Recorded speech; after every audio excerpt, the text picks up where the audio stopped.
नानपारा एक रियासत थी, वहां के नवाब साहब के पास लोग आते थे, उनको अपनी तारीफ सुनने की बड़ी आदत थी। अच्छा, बहुत सारे अमीर ऐसे होते भी है कि उनको तारीफ सुनना अच्छा लगता है, तो पीर साहब भी स्टेज पर उनकी तारीफ करते तो नजराने की रकम भी बढ़ जाती है फिर कि भाई हमारे फुला साहब, अमके साहब, इस तरह के मामलात होते। लेकिन हालत का मामला ऐसा नहीं था। नानपारा के जो नवाब साहब थे उनको तारीफ सुनने की बड़ी आदत थी। शायर आते, उनकी शान में मनकबतें, तारीफ की नज़में लिखते और वो खूब नवाजते थे। लेकिन आला हजरत ने कभी नानपारा के नवाब का नाम तक नहीं लिया, जिक्र तक नहीं किया।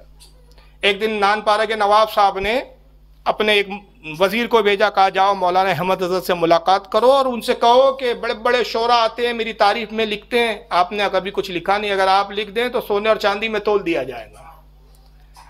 अब ये साहब वजीर साहब कहते हैं कि मौलाना आप कुछ लिखे हैं, नानपारा के नवाब साहब की ख्वाहिश है। और नवाब साहब खुद फरमाते हैं कि अगर वो कलाम आपने लिख दिया तो सोने और चांदी में आपको तोल दिया जाएगा। आला ने फरमाया अच्छा ठीक है, हम ज़रूर लिखते हैं, अपने नवाब को ज़रूर पेश कर देना। कागज़ और कलम बुलाया, फिर आला हज़रत नात के अशार लिखते हैं, वो कमाल हुस्न हुजूर है कि गुमान नक्श जहां नहीं, यही फूल खार से दूर है, यही शम्मा है कि धुआं नहीं, करूँ मदहा अहले दुवल रजा, पड़े इस बला में मेरी बला, मैं गदा हूँ अपने करीम का, मेरा दीन पा रहे नाम। वो तो मेरे नबी की जात है कि जान नक्श ही नहीं, जिनमें सरापा नक्श भरे उनकी तारीफ अहमद रजा क्या करे। जो नक्श भरे पड़े हो, जिनमें खामियां ही खामियां हो, उनकी तारीफ अहमद रजा क्या करे। अहमद रजा किसकी तारीफ करता है? वो कमाल हुस्न हुजूर है कि गुमान नक्श जहां नहीं। नक्श तो बहुत दूर की बात है, जहां नक्श कमी का गुमान भी नहीं है, ख्याल में भी कभी नहीं आ सकती मुस्तफा सल्लल्लाहु अलैहि वसल्लम के हुस्न में ऐसा हुस्न और ऐसे हसीन है हमारे आका। यही फूल खार से दूर है। फूलों के साथ खार यानी कांटे भी होते हैं। जितना हसीन और खूबसूरत फूल होगा, गुलाब फूलों का राजा है, लेकिन साथ में क्या है उसके? कांटे हैं। मगर हमारे आका ऐसे शहंशाहों के शहंशाह है, ऐसे फूल है नबुवत के कि आपके साथ कोई कांटे का गुजर ही नहीं है। यही फूल खार से दूर है, यही शम्मा है कि धुआं नहीं। शम्मा जलती है तो धुआं भी होता है, लेकिन आका शम्मे नबुवत वो है कि जहां पर कोई धुआं भी नजर नहीं आता।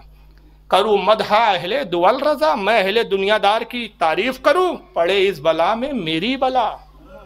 बला ही नहीं बल्कि मेरी बला पड़े इसमें। मैं गदा हूँ, मैं गुलाम हूँ अपने करीब का। करीम नवाजने वाले कौन है? वो मेरे आका मोहम्मद सल्लल्लाहु अलैहि वसल्लम है। वो मुझे नवाजते हैं, वो मुझे देते हैं। मेरा दीन पारे नान नहीं। नानपारा के नवाब थे तो मेरा दीन कोई नानपारे के नवाब का दीन है मेरा कोई कि उसकी तारीफ करूँ और उसकी रोटी खाऊं? और दूसरे मायने क्या थे? नानपारा, नान कहते रोटी को, पारा कहते टुकड़े को। क्या मेरा दीन और ईमान रोटी का टुकड़ा है कि उसके लिए मैं ऐसे दुनियादारों को झेलूं और इनकी तारीफ करूं? कहते इसमें तो मेरी बला पड़े। ये आला हज़रत फाज़िल बरेलवी का हाल था कि अमीरों से उतना इल्तिफात नहीं था। मारारा शरीफ में आपके सिलसिले के एक बुजुर्ग थे, हज़रत शाह बरकतुल्लाह मारारवी रज़ी अल्लाह ताला अन्हु। इनका उर्स पाक था और साहिब सज्जादा उस वक्त थे हज़रत सैयद शाह मेहदी हसन। हर साल आला हज़रत शाह बरकतुल्लाह रहमतुल्लाह अलैह के उर्स में तशरीफ़ ले जाते थे और दावतनामा आता था। एक साल जब उर्स आया तो हज़रत सैयद शाह मेहदी हसन जो साहिब सज्जादा थे, उन्होंने आपको तार भेजा कि हुजूर उर्स की फुला फुला तारीख है, ये तकरीब है, आप तशरीफ़ लाएँ। उस वक्त एक बहुत बड़े रियासत रामपुर के नवाब थे। रामपुर एक बड़ी रियासत थी और वहाँ के नवाब थे हामिद अली खां, नवाब हामिद अली खां। आलत के मोतक़िद थे, नवाब साहब थे। उनको पता चला साहब आला हज़रत उर्स में आने वाले। उन्होंने तार लिखा इनको हज़रत सैयद मेहदी हसन को, सुना है कि आला हज़रत उर्स में तशरीफ़ ला रहे हैं। कहा हाँ, आला हज़रत तो हर साल आते, इस साल भी तशरीफ़ लाने वाले हैं। दावतनामा पहुँचा दिया गया। कहा कि मैं आला हज़रत से मिलना चाहता हूँ, मौलाना अहमद हज़रत से मिलने की बड़ी ख्वाहिश है, तो इजाज़त दें तो मैं कुछ रोज़ पहले आ जाऊँ ताकि मौलाना अहमद हज़रत जब माहरेरा पहुँचे तो शान शान उनका इस्तकबाल किया जाए। उन्होंने कहा नवाब साहब जैसी आपकी मर्ज़ी हो। चुनांचे नवाब साहब कुछ रोज़ पहले पहुँचे और क्या लेकर पहुँचे? घोड़ों का लश्कर, हाथियों का लश्कर, बड़ी बड़ी लालटेनें और मशाले हैं। और जितने स्टेशन पे आने की तवक्की थी कि ये स्टेशन से भी उतर सकते आला, 3-4 स्टेशन थे, वहाँ पर हाथी घोड़े लगा दिए गए। और स्टेशन से लेकर मज़ार तक रास्तों में पूरी लालटेनों से सजा दिया गया साहब। यानी उस वक्त की ग्रांट एंट्री थी। क्या थी ये? बहुत चल रही है ग्रांट एंट्री भाई। ग्रांड बोलता हूँ मैं, एक और लफ्ज़ बोलता हूँ यहाँ नहीं बोल सकता अभी, वो हो रही थी साहब। ये आला हज़रत को किसी ने खबर दे दी कि साहब हामिद अली साहब नवाब ने तो बड़ा इस्तकबाल का इंतज़ाम किया, जगह जगह नौकर हारों के गुलदस्ते लिए खड़े हैं, बस आप जैसे जाएंगे हारों के गुलदस्ते सरों पे, हाथी पे आपको बिठाया जाएगा और फिर हाथी के साथ आपको बिठा के पीछे घोड़ों का लश्कर, और अगर आप रात में आते हैं तो साथ में लालटेनें और मशाले होंगी, और ये जुलूस की शक्ल में आपको उर्स तक ले जो है मैंने क्या नाम है माहरा तक लाया जाएगा, दरगाह तक। जब आला हज़रत को ये खबर हुई तो आला ने फरमाया फ़कीर अब उर्स में नहीं जाएगा। ये तसन्नो और रियाकारी फ़कीर को पसंद नहीं। आजकल तो हमें मज़ा इसी में आता है, नफ्स इतना मोटा हो गया है कि 10-20 कार जब तक ना हो तो मज़ा नहीं आया यार। 10-20 कार का तो जुलूस चाहिए, सुन्नियत को रत्ती बराबर उससे फ़ायदा नहीं। एक वहाबी मुझे आज तक नहीं मिला कि वो वहाबी ने कहा कि साहब मैं बहुत कट्टर बदअकीदा वहाबी बदबूदार था, मगर आपके बहुत बड़े अल्लामा है, उनकी ग्रांट एंट्री देखकर मैं सुन्नी बन गया। साहब मुझे आज तक एक वहाबी ऐसा नहीं मिला। अगर कोई किसी को मिल जाए तो मुझसे ज़रूर मिला है भाई। और अगर वो ऐसा होता है कि आपकी ग्रांट एंट्री देख के लोग तौबा करके सुन्नी बनते हैं, तो फिर मैं भी कमेटी वालों से कहूँगा मेरे लिए भी ग्रांट एंट्री का इंतज़ाम किया जाए भाई। मैं भी जब आऊँ तो कार वार के इंतज़ाम किए जाए भाई, इससे सुन्नियत को फ़ायदा होता है। रत्ती बराबर फ़ायदा नहीं है, सिर्फ सुन्नियों का पैसा बर्बाद हो रहा है। किन कामों में पैसा बर्बाद हो रहा है? ये ऐसे दिखावों के काम में, रियाकारियों के कामों में। वो पैसों से हम आलत की किताब नहीं छापते। हमारा जहन ये नहीं बनता कि आलत का वो रिसाला जो नहीं छपा है उसको छाप कर लोगों में तकसीम कर दिया जाए ताकि हम भी पढ़े, हमारी नस्लें भी पढ़े और उनके अकीदे मजबूत हो और उनके अकायद की इस्लाह हो। इस तरफ तवज्जो नहीं है, फजूलियात पर हमारी ज़्यादा तवज्जो है। तो आला हज़रत फाजिल बरेलवी रज़ियल्लाहु ताला अन्हु जब पता चला कि साहब इस्तकबाल ऐसा होने वाला है, आपने फरमाया कि फ़कीर अब उर्स शाह बरकतुल्लाह में नहीं जाएगा। किसी तरह खबर मौलाना मेहदी हसन तक पहुंची कि आला हज़रत ने आने से, उर्स में आने से इनकार कर दिया। अंदाज़ा लगा ये उर्स की तकरीब में नहीं जा रहे हैं आप, इनकार कर दिया। तो उन्होंने कहा कि जब मौलाना इनकार कर दे तो उनको मनाना इतना आसान नहीं है। तो हामिद अली साहब, नवाब हामिद अली ने कहा कि मैंने इतना इंतज़ाम किया, कुछ तो कीजिए कि आला हज़रत माहरा आ जाए किसी तरह। उन्होंने कहा एक तदबीर है, मैं इख्तियार करता हूँ, शायद वो तदबीर काम आ जाए। तो उन्होंने बतौर तदबीर क्या किया, आला हज़रत को एक तार भेजा और उसमें एक बात लिखी। कहा कि हज़रत सुना है कि आप माहरा तशरीफ़ नहीं ला रहे हैं और आपने ये फरमाया है कि माहरा तो मैं मूतने के लिए भी नहीं आऊँगा, पेशाब करने भी नहीं आऊँगा। ये जुमले उन्होंने लिखे। मकसद क्या था उनका? एक हीला था उनका, एक तदबीर थी कि जब आला हज़रत के सुनेंगे तो ज़ाहिर है पीर घराना है, तड़प जाएंगे और कहेंगे मुझ पर यह तोहमत कि मैंने ये कहा अपने पीर घराने के लिए कि मैं वहाँ पेशाब करने भी नहीं आऊँगा, मुतने भी नहीं आऊँगा, ये किसी बदगो ने ये अफवाह फैला रखी है, मैं तो हुजूर आ रहा हूँ। ये मतलब लिख कर भेजने का मकसद ये है कि आला हज़रत की तरफ से ये जवाब आ जाएगा। जब ये ख़त पहुँचता है तो आला हज़रत कहते हैं कि क्या सैयद हामिद मियाँ हसन साहब समझते नहीं हैं?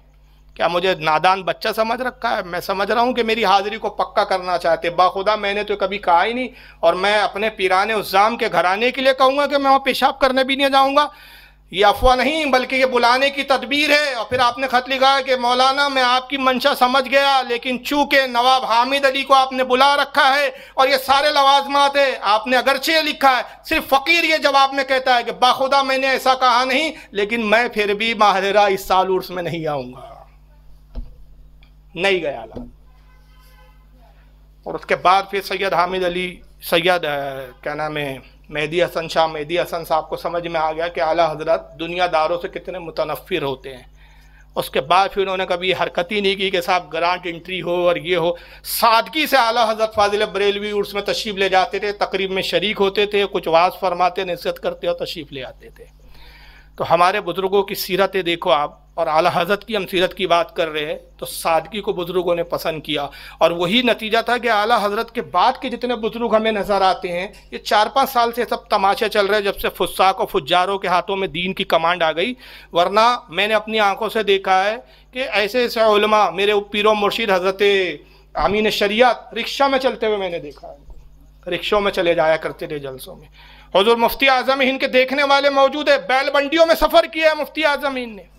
मुजाहिद मिल्लत का यह हाल था, रईस आज़म उड़ीसा कहा जाता है, रईस आज़म थे उड़ीसा के, मगर सादा सा कुर्ता है, सादी सी टोपी है, लुंगी पहने हुए हैं, बगल में एक पोटली में कपड़े बंधे हुए, बगल में पोटली दबाए हुए, सादगी के साथ चले आ रहे हैं।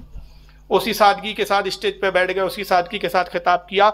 ये ज़ाहिरन सादा थे, मगर ज़बानों में वो तासीर थी कि जब बोलते थे तो सफ़ों की सफ़े पलट जाया करती थी।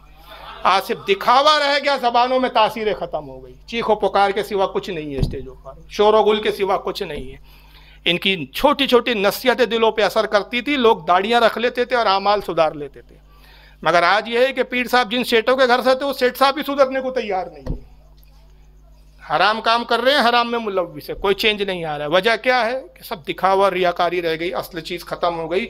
और इस ताल्लुक़ से मुझे इमाम गज़ाली रहमतुल्लाह अलैह ने एक रिवायत नकल की, वो पढ़ रहा हूँ मैं, ये मैंने नहीं कहा, इमाम गज़ाली रहमतुल्लाह अलैह हयाउल उलूम किताबुल इल्म जिल्द नंबर 1 सफ़ा 253 पे इस रिवायत को लिखते हैं। और इसी रिवायत को इमाम ताजुद्दीन सुबकी जो 600 हिजरी के इमाम हैं, तबकातुश शाफ़ियतुल कुबरा जिल्द 6 सफ़ा 290 पे लिखते हैं।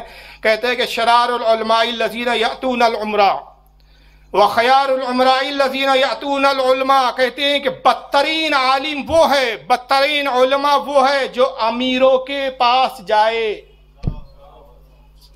ये इमाम गज़ाली रिवायत लिख रहे हैं, बदतरीन उलमा कौन है? जो अमीरों के पास जाए, अमीरों की चापलूसियां करे। और उसके बाद क्या कहते हैं? बेहतरीन अमीर वो है जो उलमा के पास जाए। और इसी रिवायत को इन लफ्ज़ों में हज़रत मुजद्दिद अल-सानी कहते हैं मकतूबात में कि बदतरीन आलिम वो है जिसकी जूती किसी अमीर के दरवाजे पर देखी जाए, और बेहतरीन अमीर वो है जिसकी जूती किसी आलिम के दरवाजे पर देखी जाए। तो ये हमारे उलमा का किरदार था कि पहले बड़े बड़े बादशाह और अमीर उलमा की बारगाह में हाजिर होते थे, उलमा अमीरों से बेनियाद होते थे। आज यह है कि उलमा अमीरों के पीछे भागते हैं और अमीर उलमा को नचाते हैं उंगलियों पर। ये दौर कितना बदल गया। इमाम मालिक रहमतुल्लाह ताला अलैह वक्त के इमाम हैं, खलीफा हारून रशीद ने पैगाम भिजाया कि मेरे 2 बच्चे हैं, इनको आप पढ़ाने महल पे तशरीफ़ लाए। आप तसव्वुर करो, वक्त का बादशाह कह रहा है। अभी हाल ये है कि अगर कोई सेठ साहब बोले अरे वो पीर साहब को मेरे घर ले आना, मुरीद होना है, तो पीर साहब अच्छा हजरत बहुत बड़ी फैक्ट्री के मालिक है, पीर साहब तो दौड़े दौड़े भागे भागे उल्टे पैर भागेंगे। भैया ये बंदा मुरीद बन गया तो 10-20 हज़ार का नजराना तो पक ही जाएगा, साल का 1-2 लाख का तो वैसी ज़कात वक़ात का चंदा भी जम जाएगा। ये भी हालात है। बादशाह वक्त बुला रहा है साहब, छोटा मोटा आदमी नहीं। इमाम मालिक को पैगाम देता है कि आप आए, मेरे 2 बच्चे हैं, महल में आके पढ़ाएं और आपको बहुत बड़ी तनख्वाह दी जाएंगी। इमाम मालिक पैगाम क्या भेजते वजीर को? कहते जाओ बादशाह से कहना प्यासा कुएं के पास आता है, कुआं प्यासे के पास नहीं आता। वजीर पहुंचता, कहता हुजूर इमाम मालिक तो ये फरमा रहे हैं। बादशाह ने कहा वाकई आलिम दीन है, सच्चे आलिम दीन। अच्छा जाओ उनसे कहो कि बच्चे पढ़ने आएंगे, कोई अलग वक्त मुकर्रर कर ले जिस वक्त दूसरे बच्चे ना हो, सिर्फ शहजादे आए, शहजादे को तन्हाई में अलग पढ़ा दें। वजीर आता है, कहता हुजूर बादशाह कह रहे हैं कि आप उस वक्त एक अलग वक्त मुकर्रर कर लें, शहजादे आएंगे पढ़ेंगे, दूसरे बच्चों के साथ नहीं पढ़ेंगे। इमाम मालिक फरमाते वजीर से कहो बादशाह से कि उसी वक्त पढ़ाया जाएगा जब सारे बच्चे पढ़ाए जाते हैं और उन्हीं के साथ पढ़ाया जाएगा। वजीर आके बादशाह को कहता है, बादशाह कहता है वाकई सच्चे आलिम है। शहजादों को बुलाया, कहा जाओ इमाम मालिक के यहाँ मैं तुम्हारे को उनकी खानका में जो है ले चलता हूँ। खानका ले गया, इमाम मालिक के हवाले कर दिया, हुजूर इनको इल्म से आरास्ता करे, पढ़ाएं। अब वो बच्चे वहीं पढ़ रहे, वही खाना खाते हैं जो आम बच्चों को मिलता है, वैसे ही बिस्तर पे सोते हैं जैसे आम बच्चे सोते हैं, वैसे ही सुलूक होता है शहजादों के साथ जैसे आम बच्चों के साथ होता है, कोई फ़र्क और कोई इम्तियाज़ नहीं है। कुछ अरसा गुजर गया, एक दिन बादशाह को ख्याल आया चलो ज़रा साहबजादों की खबर लें, पढ़ाई कैसे चल रही है, क्या हालात है। वज़ीर को लिया और मगरिब के कुछ वक्त पहले निकलता है। जब खानका पहुंचा इमाम मालिक की तो मगरिब की अजान हो रही थी। खानका में दाखिल हुआ, देखता है कि इमाम मालिक रहमतुल्लाह अलैह वज़ू कर रहे हैं और हारून रशीद का बड़ा बेटा मामून वज़ू करवा रहा है, हाथ में पानी का लोटा है और बिल्कुल वज़ू का आखिरी हिस्सा चल रहा है कि इमाम मालिक अपने हाथों से पैरों को धो रहे हैं और ये लोटे से पानी डाल रहा है शहजादा। ये पानी डालने में मगन था, ये पैर धोने में मगन थे, दोनों का ख्याल ही नहीं हुआ कि बादशाह आया है। अचानक जैसे ही बादशाह आता है और बादशाह ने आया, ये मंजर देखा, एक जोर का थप्पड़ दिया, उठाया और अपने शहजादे साहबजादे को रसीद कर दिया। इतने ज़ोर से थप्पड़ मारा कि साहबजादा उधर गिरा, पानी का लोटा उधर गिरा। इमाम मालिक ने देखा बादशाह गुस्से में है, साहबजादे को तमाचा मारा। एक लम्हे के लिए खौफज़दा हो गए, घबरा गए। तो बादशाह को नाराज़ हो गया, जलाल और गुस्से में है। शायद इस बात पे नाराज़ हो गया कि शहज़ादा होकर गुलामों की तरह काम कर रहा है, नौकरों की तरह काम कर रहा है। तो आप कहते हैं कि बादशाह खुदा की कसम मैंने उसको नहीं कहा था शहज़ादे को कि वज़ू करवाए, उसने ज़िद की कि मैं वज़ू करवाता हूँ। उसी ने लोटे में पानी लाया और मुझे वज़ू करवा रहा था, मैंने नहीं कहा। जब खलीफा ने सुना तो रोने लगा, आंखों में आंसू आ गए। इमाम मालिक के हाथों को बोसा देता है, कहता है इमाम आपने गलत समझा, खुदा की कसम मैंने अपने बेटे को इसलिए नहीं मारा है कि वो वज़ू क्यों करवा रहा है, शहज़ादा होकर गुलामों की तरह खिदमत क्यों अंजाम दे रहा है। मैंने इसलिए उसको समाचार रसीद किया कि मैं देख रहा हूँ कि वो एक हाथ से पानी डाल रहा है और एक हाथ उसका खाली है और आप अपने हाथों से पैर धो रहे, इसलिए तमाचा मारा कि दूसरा हाथ खाली है, उससे हाथ से इमाम मालिक के पैर को क्यों नहीं धुलवा रहा है, इमाम को इतनी जहमत कैसे दे रहा है तो, इसलिए मैंने तमाचा मारा है। तो ये उस वक्त के बादशाह और अमीर भी ऐसे होते थे जो उलमा की कद्र करते थे, और उलमा भी वो होते थे कि जो अमीरों को खातिर में नहीं लाते थे, इसलिए उनकी ज़बानों में तासीर थी। और वो आला हज़रत फ़ाज़िल बरेलवी भी हमें चीज़ नज़र आती है। और ये शान बेनियाज़ी, इसके बारे में एक रिवायत सुना रहा हूँ, बहुत ज़बरदस्त रिवायत है कि विलायत के असल में 3 दर्जे होते हैं। एक वली वो होता है जो मकाम तौहीद वजूद पर फायज होता है, एक होता है मकाम तौहीद शहूद, और एक होता है पाबंद शरा। आला हजरत का मामला तीसरे दर्जे का था, पाबंद शरा। शाह वलीउल्लाह का ज़माना है, वक्त का बादशाह, दिल्ली का बादशाह अपने एक वज़ीर को लेता है, अपने एक बॉडीगार्ड को लेता है, कहता है चलो आज दिल्ली के कुछ बुज़ुर्गों से मुलाकात की जाए। चौबदार कहते हैं बॉडीगार्ड को उर्दू में, चौबदार को लिया, वज़ीर को लिया, बादशाह, तीनों निकलते हैं बुज़ुर्गों की ज़ियारत की गरज से। तो दिल्ली में उस वक्त एक बहुत बड़े अल्लाह के वली थे, मौलाना फ़खरुद्दीन चिश्ती रहमतुल्लाह अलैह। उनकी खिदमत में तीनों हाजिर होते हैं। जब जैसी बादशाह पहुँचे तो इन्होंने तीनों की बड़ी ताज़ीम की, बादशाह की भी बड़ी इज़्ज़त की, वज़ीर की भी बड़ी इज़्ज़त की, बड़ा एहतराम किया, और जो बॉडीगार्ड चौबदार था उसका भी बड़ा एहतराम किया। तीनों की बड़ी खातिर की मौलाना फ़खरुद्दीन चिश्ती रहमतुल्लाह अलैह ने। बादशाह कुछ देर बैठा, गुफ्तगू की, बातचीत की, वहाँ से फिर वहाँ से निकलता है, एक दूसरे बुज़ुर्ग की बारगाह में हाजिर होते हैं। उनका नाम था हज़रत मज़हर जाने जाना, हज़रत मिर्ज़ा मज़हर जाने जाना, वक्त के वली कामिल थे। बहरहाल ये पहुँचता है उनके पास, मिर्ज़ा मज़हर जाने जाना के पास। जब इनके पास गए तो इन्होंने किसी को खातिर में नहीं लाया, ना बादशाह की ताज़ीम की, ना वज़ीर की ताज़ीम की, ना वो बॉडीगार्ड की ताज़ीम की, किसी को कोई अहमियत ही नहीं दी इन्होंने, ढंग से बात भी नहीं की इन्होंने। बादशाह को बड़ा अजीब लगा कि भाई ये अजीब बुजुर्ग है। पहले मौलाना फ़खरुद्दीन चिश्ती के पास गए तो उन्होंने तो ताज़ीम भी की, इज़्ज़त से बात भी की, ये तो ना ढंग से बात कर रहे हैं, ना ताज़ीम कर रहे हैं, ना इज़्ज़त कर रहे हैं। बहरहाल कुछ देर बादशाह ना चाहते हुए बैठा, वहाँ से निकला, फिर शाह वलीउल्लाह की बारगाह में पहुँचता है। जब शाह वलीउल्लाह के पास पहुँचा तो शाह वलीउल्लाह ने बादशाह की बड़ी इज़्ज़त की, और वज़ीर की तरफ देखा भी नहीं, वज़ीर की ताज़ीम भी नहीं की, बल्कि वज़ीर ने जब बात की तो बड़े सख्त लहजे में उससे गुफ्तगू करने लगे। और जब बॉडीगार्ड और चौबदार ने बात की तो शाह वलीउल्लाह ने उसकी भी ताज़ीम की और उसकी भी बड़ी इज़्ज़त करने लगे। बादशाह हैरान हो गया कि अजीब बात है, एक बुजुर्ग के पास गए तो उन्होंने तीनों की ताज़ीम की, दूसरे बुजुर्ग के पास गए तो उन्होंने किसी की ताज़ीम नहीं की, और अब ये तीसरे बुजुर्ग के पास आए तो ये मेरी ताज़ीम कर रहे हैं, मुझसे इज़्ज़त से बात कर रहे हैं, लेकिन वज़ीर की तरफ जो है वो अच्छी निगाह से देख भी नहीं रहे हैं, अच्छी गुफ्तगू भी नहीं कर रहे हैं, ताज़ीम भी नहीं कर रहे हैं, इज़्ज़त भी नहीं कर रहे हैं, और चौबदार जो मेरा बॉडीगार्ड है उससे बड़ी इज़्ज़त से पेश आ रहे हैं। आखिर बादशाह से रहा नहीं गया, उसने कहा हुजूर हम 2 जगह से आ रहे हैं और ये तीसरी आपकी बारगाह है, तीनों जगह हमने मामलात बिल्कुल अलग देखे, हुजूर क्या आप बता सकते हैं क्या मामला है। शाह वलीउल्लाह मुस्कुराए कहा कि मियाँ असल में मामला यह है कि हज़रत मौलाना फ़खरुद्दीन चिश्ती जो है वो तौहीद वजूद में गर्क है, और ये मनसब विलायत का होता है कि हर शय में, हर चीज़ में खुदा ही खुदा नज़र आता है। तो उन्होंने तुझ में भी खुदा देखा, वज़ीर में भी खुदा को देखा, चौबदार में भी खुदा, हर शय में उनको वो खुदा की मोहब्बत में, खुदा की याद में, तौहीद वजूद में इतने गर्क डूबे हुए हैं कि हर शय में, हर चीज़ में उन्हें खुदा दिखता है। लिहाजा तुम में भी उनको खुदा नजर आया तो तुम्हारी भी इज्जत और ताज़ीम की उन्होंने, और कहा मिर्ज़ा मज़हर जाना जो है वो तौहीद शहूद में गर्क है, उसमें डूबे हुए हैं। वो मंजिल ये होती है कि अल्लाह के सिवा उनको कोई नजर ही नहीं आता, तो किसी को भाव दिया नहीं उन्होंने, ना तेरी ताज़ीम की, ना चौबदार की ताज़ीम की, ना वजीर की ताज़ीम की, कि उनको सिर्फ अल्लाह नजर आता है, अल्लाह के सिवा कुछ नजर ही नहीं आता। जब कुछ दिखता ही नहीं तो तुम्हारी तरफ क्या देखते।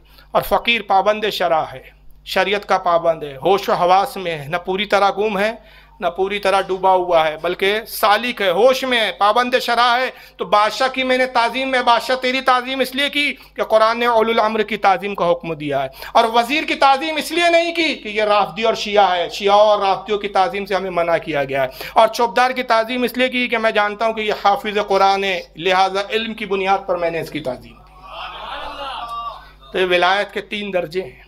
आला हज़रत फ़ाज़िल बरेलवी तीसरे दर्जे पर फायज थे। तो नतीजा ये होता था कि फुस्साक व फुज्जार की आप ताज़ीम नहीं करते थे। हाँ, उन अमीरों की आप इज़्ज़त अफजाई करते हैं कि जो दीन के दिल दादा होते। और अगर कोई पैसों का रोब दिखाने वाला सेठ आ जाए तो आला हज़रत भाव नहीं देते। एक मरतबा एक सेठ साहब ने दावत की आला हज़रत की, दावत की, आला हज़रत पहुँच गए दावत में। आला हज़रत गुफ्तगू कर रहे हैं, उन्होंने बहुत बेहतरीन एक पलंग पे चादर वगैरह बिछा दी, आला हज़रत बैठे हुए हैं। तो पड़ोस का एक गरीब आता है, उसको पता चला कि भाई आला हज़रत आए हुए हैं। तो आमतौर पर आदत होती है किसी के घर कोई बुजुर्ग जाते हैं तो अड़ोसी पड़ोसी भी आ जाते हैं। अब वो पड़ोसी बेचारा बहुत गरीब शख्स था। अब वो आया और आने के बाद एक सामने कोई कुर्सी रखी थी, उस पर बैठ गया। तो अमीर साहब को बहुत बुरा लगा उसका बैठना, कि मैंने कहा नहीं और तू आके बैठ गया। और आला उससे मोहब्बत से बात करने लगे गरीब से। तो ये अमीर साहब उसको घूर घूर के देखने लगे कि तू फटीचा रोके हमारे सोफे पे आके बैठ गया। उसको इतना घूर घूर के देखा और इस अंदाज में देखा कि वो गरीब समझ गया कि सेठ साहब को मेरा बैठना अच्छा नहीं लगा। वो बेचारा शर्मा शर्मी उठ के चला गया। आला हज़रत ने इस मंजर को समझ लिया कि सेठ साहब को अपनी दौलत का बड़ा नशा है, अमीरों को खातिर में नहीं लाते। बहरहाल आदत उठ के वहाँ से चले आए, तशरीफ़ लाए। कुछ दिनों बाद ये अमीर साहब आलत के घर पे तशरीफ़ लाते। तो इत्तेफाक की बात जब आए तो आला हज़रत के एक हज्जाम थे, नाई थे, जो घर पर आके आपकी दाढ़ी का खत बनाते थे। उनका नाम था करीम बख्श। अब ज़ाहिर है हज्जाम का ज़ाहिरी तौर पर कितना छोटा पेशा माना जाता है, नाई जिसको बोलते हैं। तो आला हज़रत एक आलिम से गुफ्तगू कर रहे थे, तो हज्जाम साहब जो है सामने कुर्सी पे बैठे हुए थे खत बनाने के लिए। तो आला तो उनको रोक रखा था कि मैं गुफ्तगू पूरी कर लूँ फिर आप मेरा खत बनाएं। तो बड़ा सा सोफे टाइप की कुर्सी थी लकड़े की। उतने में अमीर साहब आए, सलाम किया, इधर उधर देखा, बैठने के लिए कोई नशिश थी नहीं। उन्होंने सोचा आला हज़रत कोई सोफ़ा वफ़ा बुलाएंगे। तो आला हज़रत ने इशारा किया, ये बाजू बैठ गया ये हज्जाम के। तो उन्होंने बड़ी हिकारत से देखा और वहाँ से गुस्से में चले गए। उनको ये पसंद नहीं आया कि साहब एक हज्जाम के बाजू बैठने के लिए मुझे कह रहे हैं। तो आप फरमाते हैं कि सेठ साहब क्यों चले गए, क्या हुआ? तो किसी खादिम ने कहा, हुजूर मालूम होता है कि आपने करीम बख्श के बाजू बैठने के लिए कहा, पसंद नहीं आया उनको। आप फरमाते मैं भी ऐसे मुतकब्बिर से मिलना पसंद नहीं करता। अब आ गए हैं, कभी ना आए मेरी बला से, ना आए तो अच्छा है कि ऐसों की शक्ल देखना भी मुझे गवारा नहीं। मुसलमान ईमान के एतबार से सब बराबर है, पेशे के एतबार से कोई किसी से छोटा और कोई बड़ा नहीं है। तो वहाँ आलत की बारगाह में ना गरीब था ना अमीर था, सब यकसा थे। एक हज्जाम भी अगर सुन्नी सही लकीरा है तो आलत के नज़दीक उतना ही काबिल एहतराम था जितना एक वक्त का सेठ और अमीर था। एक बच्चा आता आलत की खिदमत में, मैं वाक़या जल्दी जल्दी बता रहा हूँ, उसके नताइज नहीं बता रहा हूँ कि ताकि बातें आलत के हवालात से ज़्यादा आप तक पहुँच जाए। नताइज आप खुद निकाल सकते हैं, मुझे ज़्यादा नताइज बताने की ज़रूरत नहीं। छोटा सा बच्चा आता है और कहता है कि मौलाना साहब बड़े मौलाना, हमारी अम्मा ने आपकी दावत रखी है। कहा कब आना है बेटा दावत में? कहा जुम्मे के दिन नमाज के बाद तशरीफ़ लाइए। छोटा सा बच्चा है, 7-8 साल 9 साल का। आप और हम होते तो सोचते यार इतना सा बच्चा दावत दे रहे हैं, क्यों घर में कोई बड़ा नहीं है? अब बच्चों की भी दावत कोई कबूल करता है, और वो भी आला हजरत। आज का मस्जिद का इमाम बच्चे की दावत नहीं लेता भाई, तो फिर आला हजरत, मगर आला हजरत थे ना, इसलिए तो आला हजरत थे वो। आपने अपने खादिम हाजी किफ़ायतुल्लाह से कहा, हाजी साहब इस बच्चे से ज़रा घर का एड्रेस ले लीजिए। अब उन्होंने आलत के हुक्म से एड्रेस तो पूछ लिया बच्चे से, कहाँ रहते हो, क्या रहते हो, फिर वो चला गया, भूल गया, कहा बच्चा है शरारत करने आया होगा, मजाक में बोल दिया। हाजी साहब अपने काम में मगन हो गए। जुमे का दिन आया, आला हज़रत नमाज पढ़ के आए और बेहतरीन जुब्बा और कुर्ता वगैरह तब्दील कर रहे हैं, वो लिबास पहन रहे हैं जो किसी अमीर और कबीर की दावत के लिए अच्छा लिबास पहनते थे। उसी दावत में जाने की तरह एहतमाम हो रहा है। हाजी साहब कहते हैं हुजूर कहाँ का इरादा है? आप कपड़े तब्दील फरमा रहे हैं, जुब्बा तब्दील फरमा रहे हैं, इमामत तब्दील फरमा रहे हैं। कहते हैं हाजी साहब भूल गए दावत में चलना है। कहा हुजूर कौन सी दावत? अरे भूल गए हाजी साहब, वो बच्चा जो दावत देने आया था। अच्छा एक बात बताना भूल गया, आला हज़रत बच्चे से एक बात ये भी पूछते हैं मजाक में, कहते बेटा हम दावत में आएंगे तो क्या खिलाओगे? ये नहीं था कि बिरयानी पकाओगे कि कोरमा पकाओगे, जानते बच्चा गरीब है, क्या खिलाओगे? कहता है माश की दाल खिलाएंगे हम आपको। माश की दाल कहते हैं मसूर की दाल को, मसूर की दाल खिलाएंगे। हालत ने कहा हाँ मसूर की ही दाल पकाना आप, हम वही खाएंगे। बच्चा चला गया साहब। अब जुमे के दिन हालत तैयार हुए, हाजी साहब भूल गए वो बच्चे की दावत। बोले हुजूर वो तो बच्चा था, 8 साल 9 साल का बच्चा होगा, बच्चे की भी कोई दावत होती है, मजाक में कह दिया होगा, खेलते खेलते आ गए होंगे मियाँ। कहा नहीं, उस बच्चे की जबान से सदाकत टपक रही थी, वो बच्चा झूठ नहीं कह रहा था। आपने एड्रेस ले लिया? हाँ हुजूर एड्रेस तो ले ले। कहा चलिए।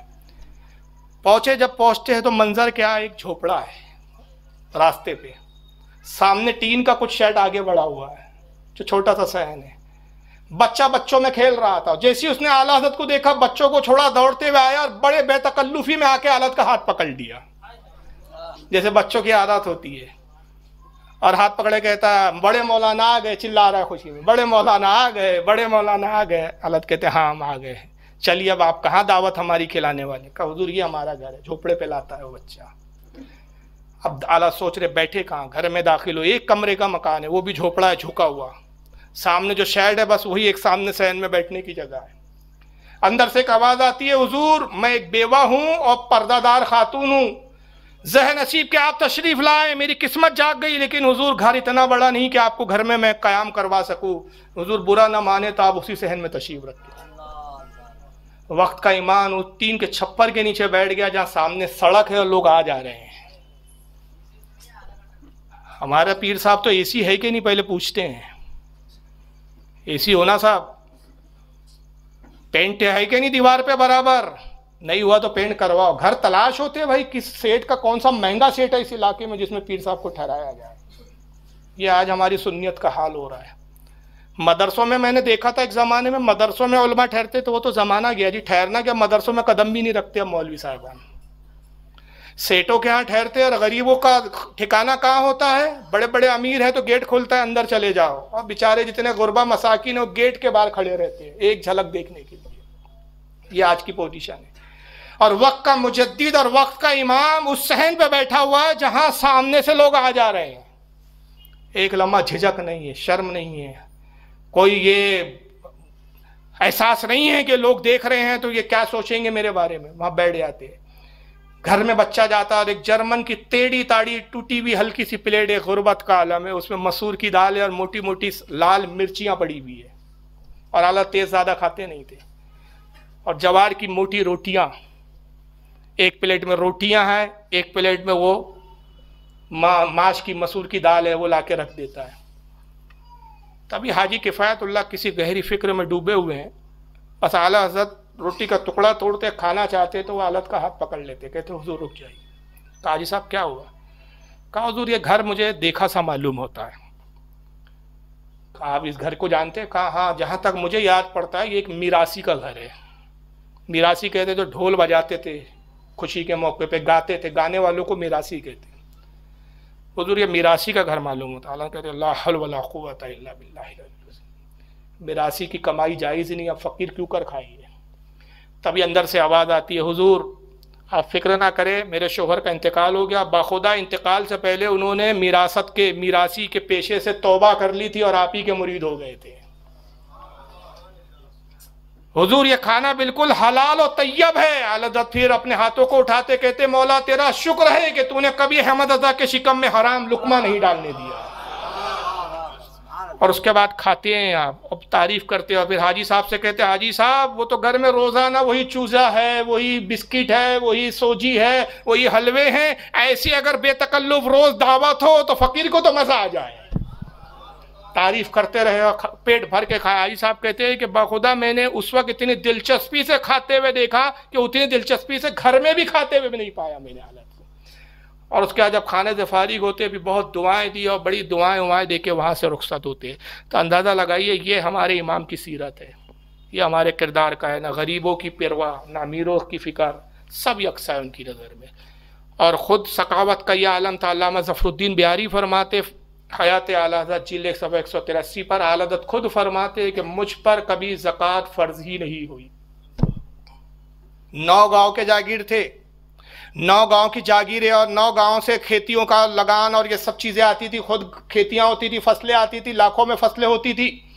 मगर आलत फरमाते हैं कि मुझ पर कभी ज़कात फ़र्जी नहीं हुई। पूछा गया हुजूर इतनी दौलत, इतना माल आता है और आप पे ज़कात नहीं। फरमाया ज़कात कब फ़र्ज होती है? साल गुजरने पे फ़र्ज होती है। साल गुजरने नहीं पाता कि फ़कीर के पास जो कुछ आता है सब राह खुदा में खर्च हो जाता है, साल ही नहीं हो पाता, तो ज़कात फ़र्ज कहाँ से हो? वज़ाइफ तक मुकर्रर कर रखे थे आला हज़रत ने, यहाँ तक कि कई बेवाओं को मनी ऑर्डरों से पैसे मिलते थे, उनको खबर नहीं थी कि भेजने वाले आला हज़रत। जब सरकार आलत का विसाल होता है और जब उस महीने मनी ऑर्डर नहीं आए तब उनको पता चला कि ये रकम कहाँ से आती थी। मालूम हुआ आला हज़रत फाजिल बरेलवी मनी ऑर्डर किया। ये आलत की शान थे, लिया नहीं है, कौम को दिया है। और इतनी मकाम व मर्तबे के बावजूद कि वक्त का मुजद्दिद है, बड़े बड़े उलमा, बड़े बड़े फुजला, बड़े बड़े मुफ्तियान कराम जिनकी बारगाह में ज़ानो तय अदब करते थे, वक्त के सादात आकर आपकी शागिर्दी पे फ़ख्र करते थे। चाहे वो मुहद्दिस आज़म हिंद जैसा सैयद हो, चाहे सैयद अहमद अशरफ जैसा सैयद हो, चाहे हज़रत सैयद सुलेमान जो अलीगढ़ यूनिवर्सिटी के प्रोफेसर थे, आलत के शागिर्द वो हो, सैयद सुलेमान जैसे हो, या हज़रत सैयद अल्लामा नईमुद्दीन मुरादाबादी जैसे हो। कितने सादात है जो आला हज़रत की बारगाह में शागिर्दी कबूल करते हैं और आलत को अपने बतौर उस्ताद फ़ख्र करते हैं। यहाँ तक कि मुहद्दिस आज़म फरमाते हैं कि जब मैं आलत से पढ़ता था तो मेरी कैफियत ये होती कि आला हज़रत जिस पलंग पे बैठे होते, आलत का इल्म देख के मैं दंग रह जाता, अक्ल हैरान हो जाती। मुझे एक फतवा लिखने के लिए देते, कहते साहबजादे जाओ इस फतवे का जवाब लाओ। कहते मैं एक एक हफ्ता उस फतवे के जवाब को तलाश करता, फिर जवाब तैयार करता, किताबों के हवाले लिखता, 2 कॉपियाँ बनाता, एक में असल हवाले होते, असल हवालों के साथ असल किताबों की इबारतें होती, और दूसरा फरमाते मैं शरारत करता। मुझे अपनी शरारत वो याद है कि मैं शरारत ये करता कि दूसरी कॉपी में सफ़े नंबर बदल देता, हवाले बदल देता, हवाला दुर्र मुख्तार का लिख देता आलमगीरी में, आलमगीरी को दुर्र मुख्तार लिख देता, रद्दुल मुख्तार को बहरुर राइक लिख देता, किताबों के नामों में हेर फेर कर देता, सफ़े नंबर में हेर फेर कर देता।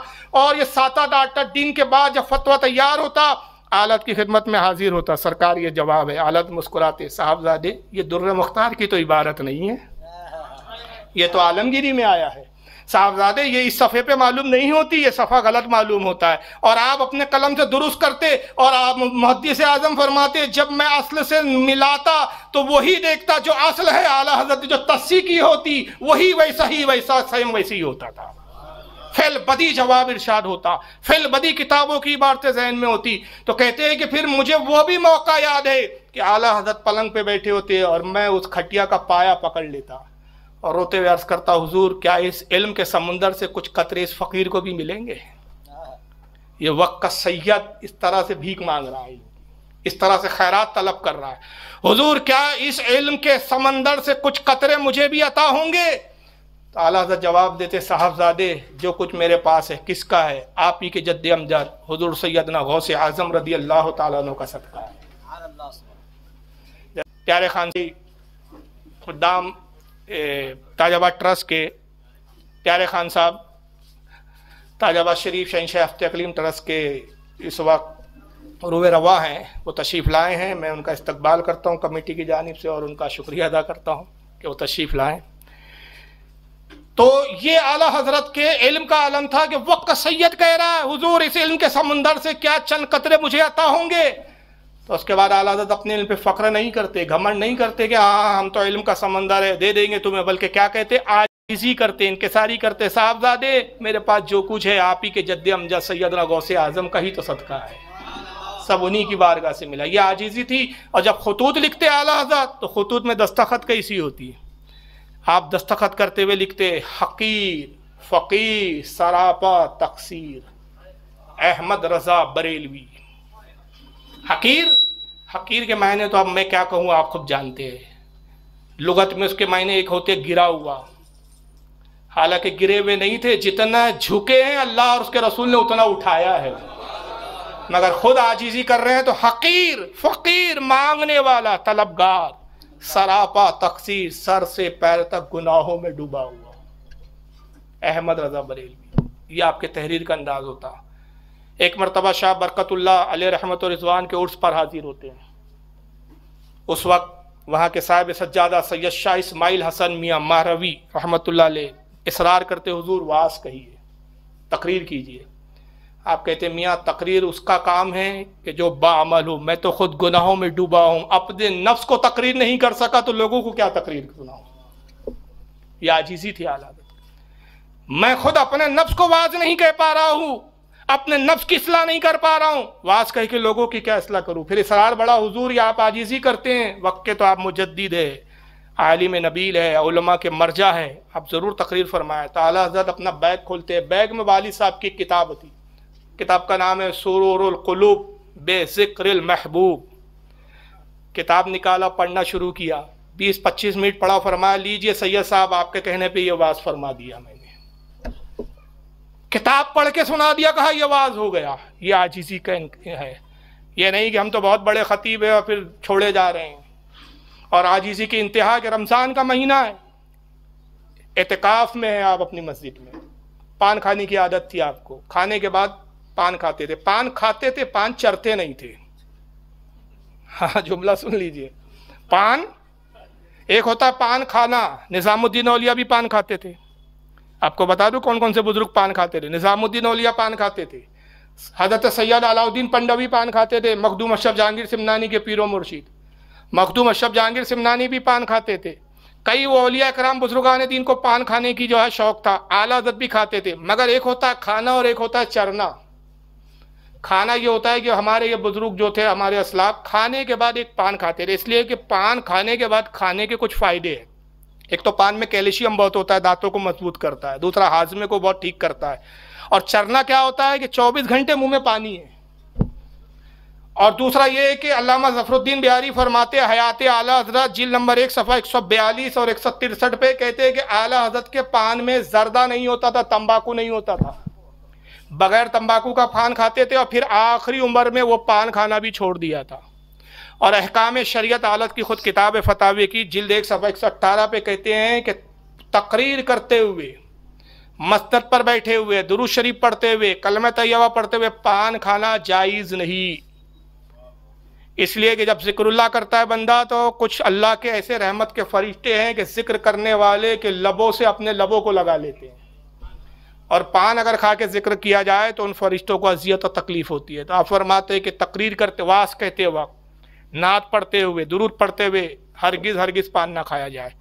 मगर आजकल ये भी एक स्टेजों पे पान खाने का शौक़ है। बहरहाल आला हज़रत पान खाते थे खाने के बाद, एहतिकाफ में बैठे हैं, मगरिब के बाद इफ्तार के वक्त ही आप खाना खा लेते थे, इसलिए कि तरावी के बाद फिर नहीं खाते थे, भी सीधा सहरी में कुछ खाते। तो इफ्तार के बाद पान आया करता था घर से। अब मस्जिद में आप एहतिकाफ कर रहे हैं, इत्तेफाक से आपके खादिम बीमार हो गए तो पान आने में ताख़ीर हो गई। अब आला हज़रत पान के लिए बेचैन, और एक फ़िक्र ये है कि अगर पान देर से आया तो फिर तरावी का वक्त हो जाएगा तो पान ठीक से खाने को नहीं मिलेगा। तो आप बेचैनी में मस्जिद में टहल रहे थे कि घर वालों ने देखा अब खादिम बीमार है, पान कौन मस्जिद में ले जाए। तो खादिम के एक छोटे बच्चे थे, गालिबन उम्र 7-8 साल की थी उस बच्चे की, उनके हाथ से पान रवाना कर दिया। अब वो बच्चा पान लेकर आ रहा, आला हज़रत उस वक्त बिल्कुल जलाल और गुस्से की कैफियत में। तो जैसे ही बच्चा पान लेके दाखिल हुआ तो आप गुस्से में आगे बढ़े और जलाल में और गुस्से में कहते अब पान लेकर आ रहा है कमबख्त कहीं के, कब से पान का इंतज़ार कर रहा हूँ। और गुस्से में एक तमाचा उस बच्चे के गाल पर रसीद कर दिया। बच्चा रोता हुआ चला गया, पान दे दिया और वहाँ से रोता हुआ चला गया। आपने पान ले लिया और थोड़ी ही देर के बाद फ़ौरन एहसास हुआ कि इस बच्चे का तो कोई कसूर ही नहीं है। भाई घर वालों ने जिस वक्त भेजा उसी वक्त लेकर आया, बच्चे ने तो खुद पान बनाया नहीं है। जब जैसे ख्याल आया कि बच्चे का क्या कसूर था जो मैंने इसको मारा है, चुनांचे आप बेचैन हो गए। फिर अपने एक मुरीद से कहा कि जाओ उस बच्चे को बुला लाओ। वो गए, बच्चे को लेकर आते। अब बच्चा डरते डरते आया कि भाई पिछली बार आया था, डांटा भी, तमाचा भी मारा, पता नहीं अब क्यों बुलाया है, फिर क्या सज़ा देंगे। जब करीब आया तो आप मुस्कुराते, करीब बढ़ते और कहते साहबजादे डरो मत, करीब आओ। फिर उसके बाद आपके पास एक संदूक हुआ करता था जिसमें कुछ नोट होते थे, कुछ चिल्लर होते थे। संदूक खोला और कहा साहबजादे मैंने आपको तकलीफ पहुंचाई, मैंने बिला वजह आपको मारा, आपका कोई कसूर नहीं था। और बच्चा खादिम का है, खुद की औलाद नहीं है, नौकर का बच्चा है। अंदाजा लगाइए नौकर के बच्चे को कौन इतना झेलता है जनाब। और वो बच्चे से कहते हैं बेटा मैं उस वक्त तक राजी नहीं होऊंगा जब तक तुम इसमें से कुछ पैसे ना ले लो। तो बच्चा कहता है हुजूर मैंने माफ़ कर दिया, आप हमारे आका है, आपने मारा मुझे बुरा नहीं लगा। कहा मियाँ तुम्हारे माफ़ करने से क्या होता है, तुम नाबालिग हो, नाबालिग का माफ़ किया भी माफ़ नहीं होता। मैं उस वक्त तक राज़ी नहीं होऊंगा जब तक तुम इसमें से कुछ पैसे ना ले लो। जब जिद की तो बच्चे ने अपने नन्हे नन्हे हाथ बढ़ाए। बच्चों को चिल्लर ज़्यादा पसंद होती है, नोट की अहमियत नहीं समझते कि नोट की वैल्यू ज़्यादा है। बच्चे ने चिल्लर उठाया, छोटे से हाथ में कितनी चिल्लर आई, थोड़ी सी चिल्लर आई। औलाद कहते हैं मियाँ ये तो बहुत छोटे से कम पैसे है। पूरे पैसे निकालते हैं, उसके जेब में डालते हैं और उसका कुर्ता बांध दिया, कुर्तों के अंदर डाला, कहा कि जब तक मुझे खुशी ना होगी जब तक कि तुम पहले पूरे पैसे ना ले लो। और उसके बाद बच्चा कहता हुजूर मैं राजी हो गया। फरमाते नहीं, अभी भी मेरे दिल को सुकून नहीं पहुंचा। बच्चे को गोद में उठाया और उसके हाथ को लेकर अपने रुखसारों पे मारना शुरू कर दिया। कहते बेटा बदला ले लो, इससे पहले कि कयामत के दिन नबी पाक सल्लल्लाहु अलैहि वसल्लम इसके बारे में मुझसे सवाल करे। बच्चा रोने लगता है। कहते आप बेटा तुम मत रो, रोने की तो मेरी बारी है, रोना तो मुझे चाहिए। और बार बार बच्चे के हाथ को अपने गाल पे मारते और बार बार फरमाते ये ज़रबे में वो कुव्वत कहाँ, ये इसमें थप्पड़ में वो ताकत का जो फकीर ने इस बच्चे के गाल पे रसीद किया। ये तो छोटा सा बच्चा है, अरे काश कोई ऐसा बड़ा होता कि जो मुझे तमाचा करता, इस बच्चे का जो है बदला हो जाता। बहुत देर तक आप उसके हाथों को अपने रुखसार पे मारते रहे, यहाँ तक कि जो मुरीद थे वो रोने लगे, धाड़े मार मार के चीखे निकाली। उनका हुजूर बस कीजिए। उस बच्चे ने वैसे ही माफ़ कर दिया और उम्मीद है कि क़यामत में आपकी इससे पूछ नहीं होंगी कि हुजूर आपने अपने नफ्स की खातिर ये नहीं किया। जब बहुत इसरार किया तब आपने उस बच्चे को गोद से उठाया फिर रवाना किया। अंदाज़ा लगाइए ये वक्त के इमाम का आलम है। जब यह मनसब था, रसूलुल्लाह की जवाबदेही का इतना ख्याल था, इसलिए बारगाह रसूल से इस कदर नवाजे गए थे।